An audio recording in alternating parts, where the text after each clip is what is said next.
Bien-aimés frères et sœurs, vous connaîtrez la vérité et la vérité vous affranchira. Ça, c'est pas moi qui le dis, c'est la Bible qui le dit. Mais moi, je vous dis mieux. Vous connaîtrez la vérité historique, notamment celle de vos ancêtres kémites, et vous aurez une vision globale de ce que c'est que la vraie souveraineté politique. J'ajoute, vous reviendrez à la spiritualité africaine ancestrale et vous comprendrez les enjeux de l'indépendance économique. Et pour terminer, vous accepterez votre identité culturelle kémite et vous obtiendrez deux choses. La première, c'est la paix. La seconde, c'est le développement, à une condition. L'unité de toute l'Afrique noire, l'unité de tous les Noirs du monde entier.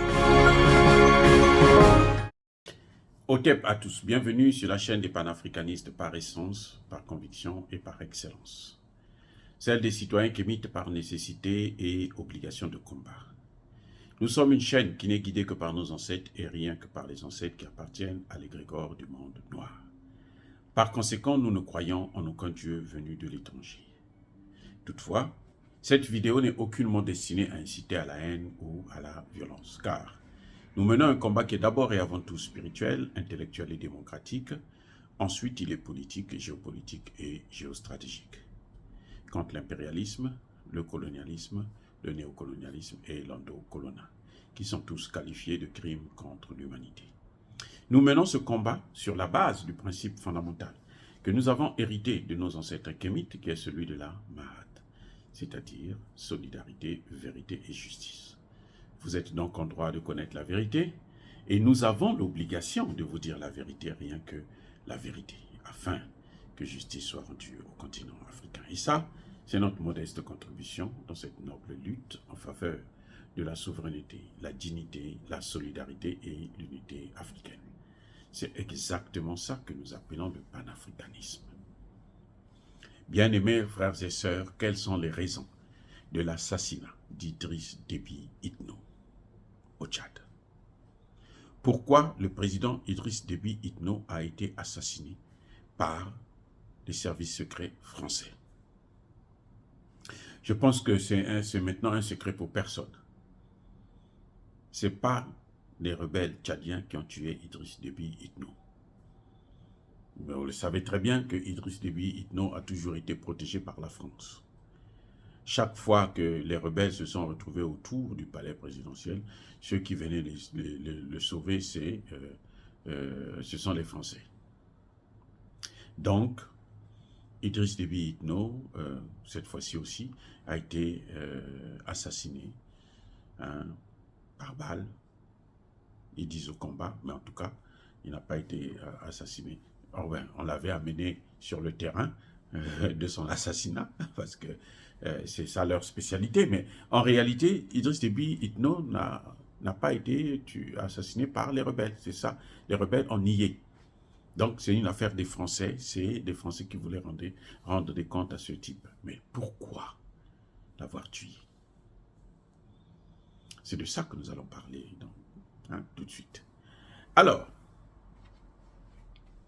vous savez, on a toujours dit que l'armée française, plutôt tchadienne, c'est une armée performante. Oui, c'est vrai, c'est pas mal quand même dans la sous-région. Mais en fait, elle n'est rien parce que sans la France, elle ne peut rien. Et il n'y a aucun pays, je répète, aucun pays africain qui a une armée solide. Une armée sérieuse. Une armée performante. Aucun. Sauf lorsqu'ils sont alliés à la Russie. Au Tchad, le Tchad n'a pas les F-16. Eh oui. Le meilleur fleuron de l'armée américaine. Le Tchad n'a pas les F-16. Les Américains, quand vous achetez les armes chez eux, ils prennent votre argent, mais ils ne vous livrent pas la marchandise. Nako. On appelle ça chez nous, on dit Nako, Nakanaï. Ils s'en fichent. Maintenant, vous allez le porter plainte où? Ils ont pris l'argent, c'est tout, c'est votre argent, ils ont pris. Et puis voilà, ils ne vous donnent pas la marchandise. Parce que c'est leur technologie, c'est leur marchandise, ils ne vous donnent pas ça. Ils vous ont volé de l'argent, c'est tout, ça s'arrête là. allez-y vous plaindre où vous voulez. En tout cas, pas aux pays africains. C'est pour ça que vous avez vu que tous les pays africains, là, aucun d'eux n'a une armée crédible. Là, vous avez un semblant de un petit mouvement, c'est les armées qui sont équipées par la Russie. Eh oui. Quand vous parlez du Tchad, les armes qu'ils utilisent là, ce sont des armes russes. Ce n'est pas des armes françaises. De toutes les façons, l'avion militaire français, c'est le Rafale, leur dernier cri, le Rafale. C'est un avion qui coûte tellement cher, qui pollue comme si c'est une machine à vapeur qui se déplaçait dans l'espace. Donc les Africains, là, ils ne peuvent pas avoir ça, et puis ça ne sert à rien, ce n'est pas performant.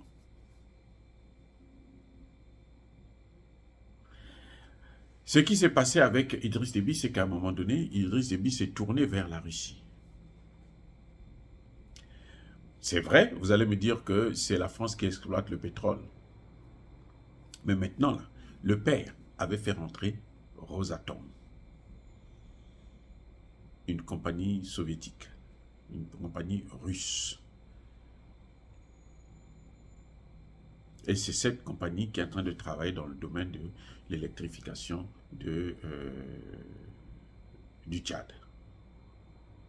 Idriss Déby avait l'intention, écoutez bien, Idriss Déby avait l'intention de faire partir la base militaire française du Tchad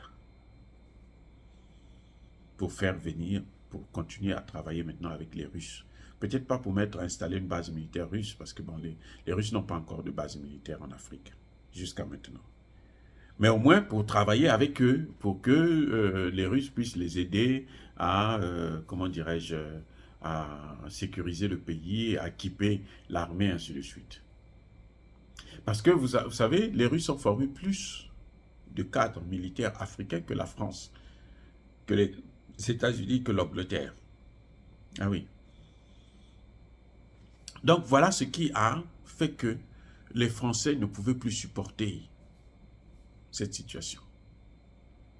Eh oui, ils ne pouvaient plus supporter cette situation. Parce que s'ils perdent le Tchad, là, c'est toute l'Afrique centrale qu'ils vont perdre. La force qu'il y a au Gabon, c'est rien du tout. Eux, leur base, c'est le Tchad. C'est là où ils ont mis le paquet. C'est ça le vrai motif. C'est le rapprochement du Tchad avec la Russie qui a créé la mort.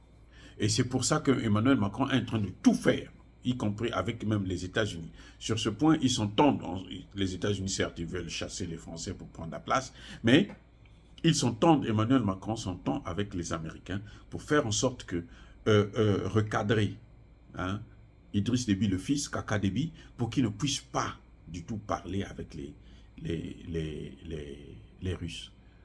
Tout ce qu'il y a eu en novembre 2022, les tueries là, ce sont eux, les spécialistes de la tuerie des Noirs. Ceux qui vont faire même des médicaments dans des laboratoires, des maladies dans des laboratoires, et fabriquent des vaccins pour enfoncer le clou. On les connaît. Maintenant, on sait ce que c'est. Vous voyez, donc, l'assassinat d'Idriss Déby, c'était parce que c'est la guerre entre la France et la Russie. Il a payé le prix. C'est le premier, en fait, à payer le prix du rapprochement des pays africains avec la Russie. C'est tout. Il n'y a pas autre chose. C'est ça, d'abord. Le rapprochement. Parce que Idriss Déby était trop proche de...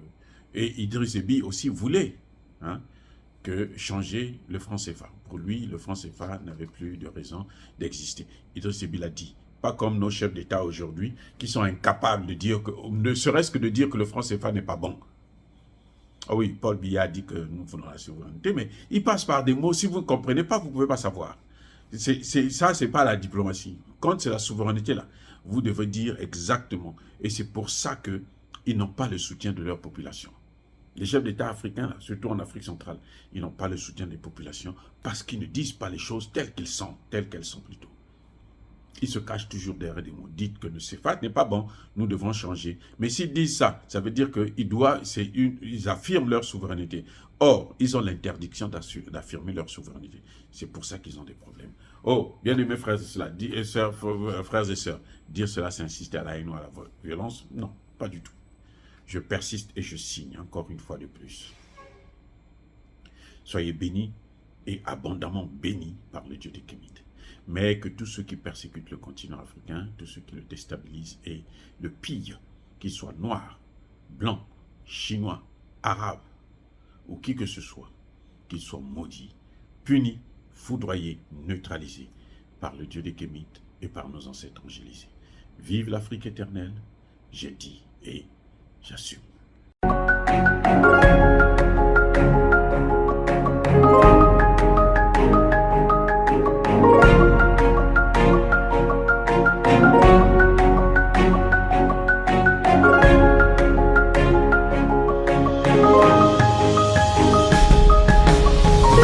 Eux, ils marchent par la foi et non par la vue.